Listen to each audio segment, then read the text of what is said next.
Hej! Nu ska vi gå igenom den här laborationen som ni ska göra den här veckan. Och det är en estersyntes.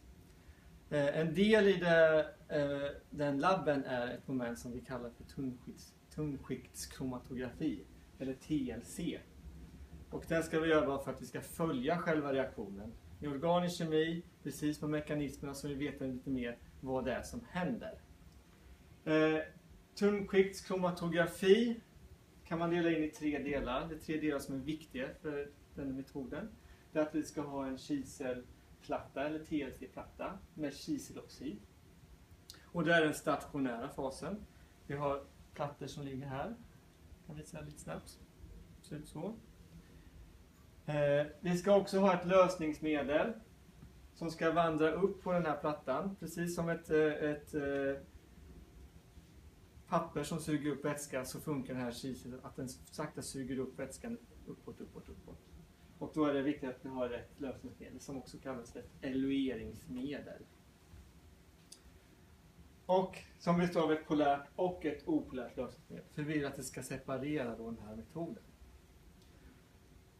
Den tredje delen är att vi behöver någonting som visar hur långt de här olika ämnena har vandrat. Och då behöver vi en detektion, och det har vi med hjälp av en UV-lampa. Så, med hjälp av TLC kan man alltså separera substanser med olika polaritet. Och det är där ni ska titta på i den här labben. Att ta ut 4 olika prover och titta vad finns det för olika substanser. Polära substanser binder hårdare till kiseloxiden. Då ska vi jämföra det med opolära substanser, och då kan vi alltså få att de opolära substanserna vandrar längre på TLC-plattan. Det är ungefär det som är grunden för tunnskiktskromatografie. Så, jag ska visa lite kort då hur ni ska göra. Ni kommer alltså under er laboration att ta 4 olika prover som ni fyller med en plastpipett och fyller i dem i ett Eppendorf-rör. Så vid 4 olika tillfällen, ett efter 0 minuter, ett efter 15 minuter och ett efter 30 minuter, plus en efter själva extraktionen som ni kommer att göra. Så ni kommer alltså ha sammanlagt 4 stycken olika prover som ni kommer att ha så här. De ska vi då applicera på den här kiselplattan, och som ni ser så står det start, och vi väljer att ta den som är 30 minuter, det provet som jag ska lägga på här. Så lägger man plattan på bänken. Man tar den som är vid starten 0 minuter.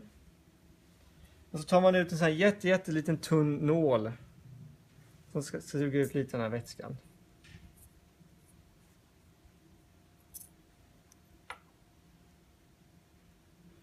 Och sen, de är väldigt små. Så öppnar ni. Sticker ner den i vätskan.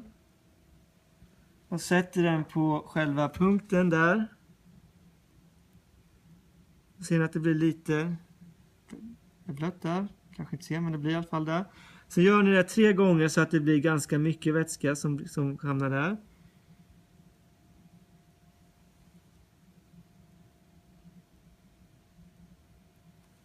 Och sen när ni är klara med den så slänger ni den nålen, för den är förbrukad.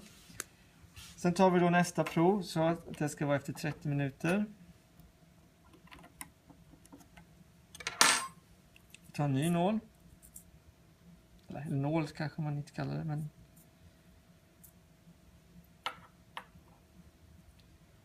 Och så gör vi exakt samma, fast vi sätter den på 30 minuter.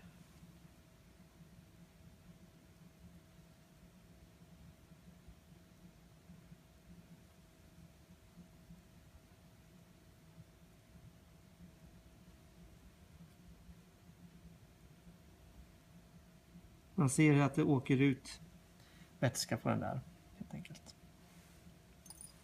Så. Jag gör alltså bara 2 exempel, men ni kommer alltså göra 4 stycken. Men jag visar bara 2 här. Men. Vi har alltså också förberett på att man gör ett streck Och så skriver man då vilken som är start, vilken som är 30 minuter. Och så gör ni 4 punkter istället för 2 punkter. Det är väldigt viktigt att det här strecket sen är högre upp än vad själva vätskan är. Som är i det här elueringskärlet. Sen är det vätska och strecket får inte komma under vätskan. Det måste vara över den här vätskan. Så får ni titta på hur högt upp måste det vara för att det inte ska komma under.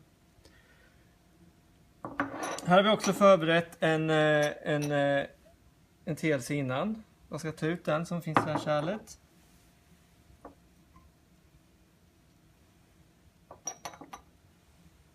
Och då ser ni att vätskan här har vandrat ända upp hit. Nu ska den egentligen vandra högre upp, men vi avbryter just här. Egentligen skulle man kunna utnyttja plattan bättre så att den kommer ända upp nästan till kanten. När man tar ut den här så är det väldigt viktigt att den också markerar hur långt upp det har vandrat. För det här kommer alltså torka och sen ser man inte hur långt upp det kom. Därför tar man och ritar försiktigt ett streck med blyertspennan här. Exakt så långt som den har vandrat upp. Som vi sa, det här ser man ingenting på. Det märks ingenting vad våra prover är. Därför så måste vi ha någonting som detekterar det här, alltså UV-lampa. Och då har vi den här.